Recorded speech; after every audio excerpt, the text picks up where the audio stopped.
ભગવાને કહ્યા છે કહું.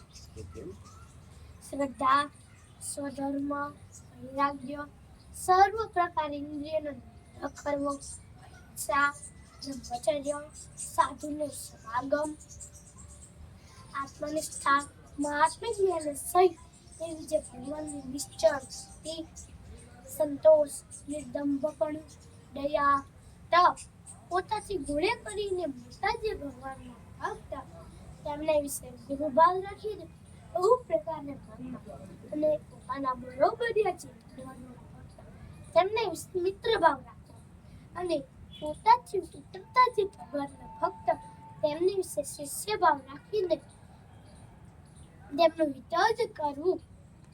એવી રીતે આ 16 સાધનો કરીને ભગવાનના એકાંત ભક્ત કે જે તે ભગવાનના અક્ષરધામને વિશે ભગવાનની સેવાને પૂરી રીતે પામે છે.